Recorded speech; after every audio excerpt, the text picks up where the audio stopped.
Assalamualaikum, selamat datang di channel Camai Studio. Bagaimana kabarnya teman-teman? Semoga semua dalam keadaan baik-baik saja. Terima kasih kepada teman-teman yang selalu setia mendengarkan cerita horor atau cerita mistis, cerita pendek di channel Camai Studio. Mimin doakan semoga dirinya selalu dijaga kesehatannya, dilancarkan rezekinya, dan dimudahkan segala urusannya. Mimin mendapatkan cerita ini dari kumpulan cerita horor dan kisah nyata yang berjudul Kuyang Si Pemangsa Janin.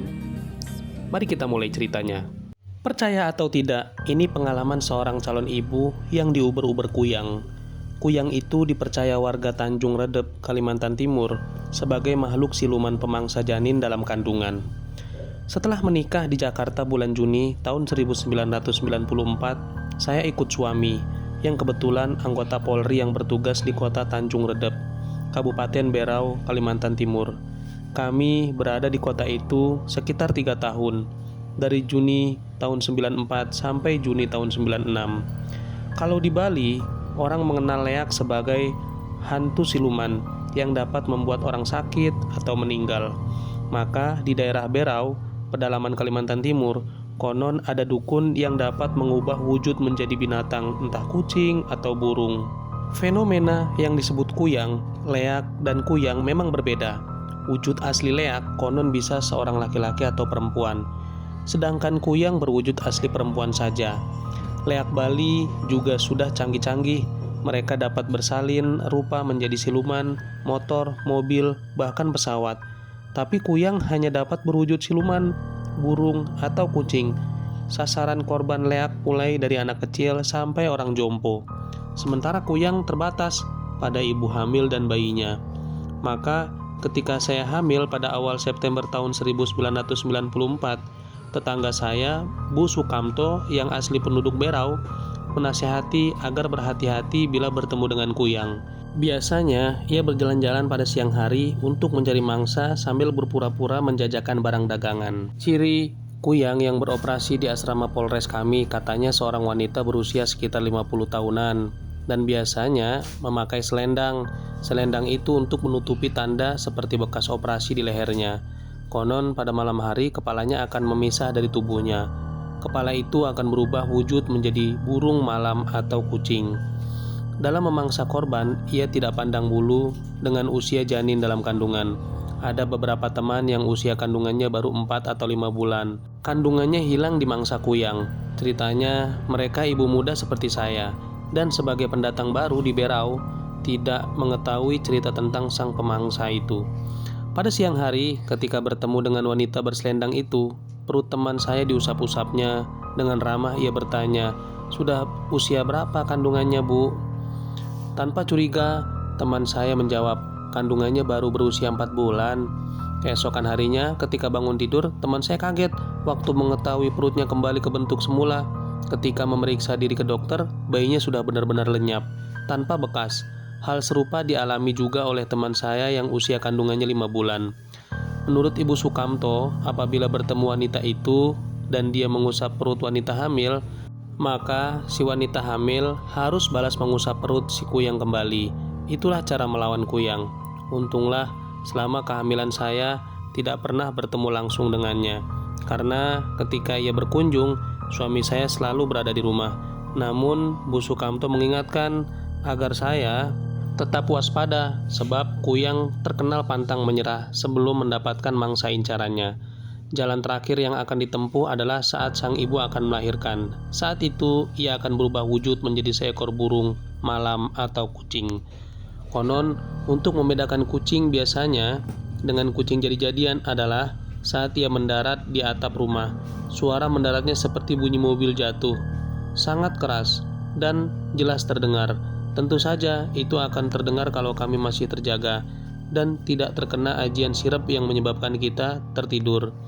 2 hari menjelang melahirkan, tepatnya pada tanggal 7 Mei tahun 1995, saya tengah berbincang di ruang makan dengan ibu saya yang baru datang.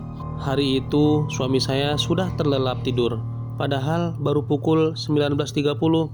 Hal itu belum pernah dilakukannya. Aneh, tampaknya dia terkena sirep menjelang pukul 9 malam.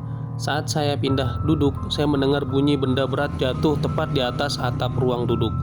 Saya tahu kalau itu siluman kuyang, tapi saya tidak tahu apa wujudnya, burung atau kucing. 10 detik kemudian, yang muncul di kursi yang saya duduki sebelumnya adalah seekor kucing. Dengan matanya yang lapar, ia memandang saya. "Kucing, kucing!" Saya berteriak sekeras-kerasnya sambil cepat-cepat lari keluar. Suami saya bangun mendengar teriakan saya dan berdiri dengan sempoyongan. Tepat di pintu kamar, ia bertabrakan dengan kucing yang sedang bingung. Suami saya jatuh terjengkang ditabrak kucing siluman. Para tetangga berdatangan lalu berteriak dari luar. Ada yang bilang, "Supaya kucingnya diusir saja." Ada pula yang mengatakan agar dibunuh saja. Akhirnya suami saya hanya mengusirnya keluar lewat pintu depan. Segera kucing itu lenyap tanpa bekas. Selanjutnya, suami dan ibu saya terus berjaga sampai pagi. Esok harinya kami memutuskan untuk langsung menginap di rumah sakit supaya aman dari incaran kuyang.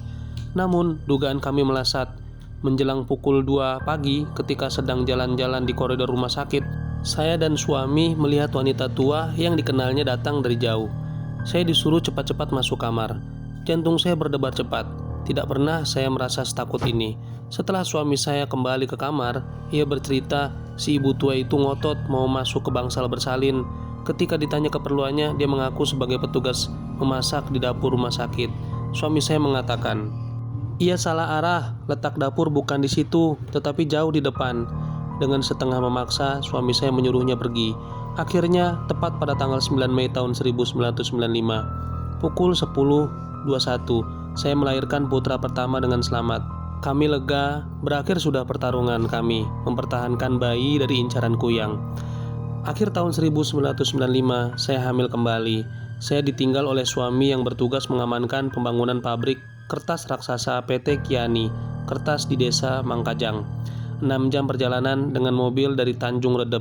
Saat itu, saya tidak bisa menghindar dari pertemuan dengan siluman kuyang pada siang hari. Untungnya, dia tidak memegang perut saya. Saya pun cepat-cepat menghindar agar jangan sampai mengobrol dengannya. Menurut penduduk setempat, orang yang bertatapan mata dengan kuyang akan mendapat kesulitan saat melahirkan. Seorang guru teman saya yang putra asli Dayak sempat bertemu dan bertatap mata dengan kuyang pada siang hari. Aneh, saat melahirkan ia beserta seisi rumahnya tertidur pulas. Dia hanya bermimpi melahirkan. Tapi ketika ia bangun keesokan harinya, bayi dalam perutnya hilang tanpa bekas. Seisi rumah pun geger. Saat itu saya hanya berdoa dalam hati supaya kelak dapat melahirkan di luar Pulau Kalimantan. Saya juga percaya Tuhan tetap lebih berkuasa dari makhluk apapun di dunia ini. Rupanya keberuntungan masih berpihak kepada saya. Bulan April tahun 96, permintaan pindah suami diterima.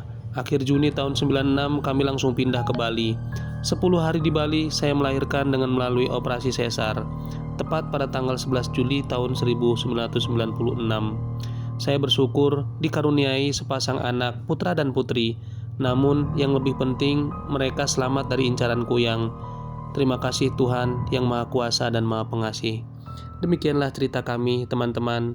Terima kasih kepada teman-teman yang selalu mendengarkan cerita ini sampai selesai.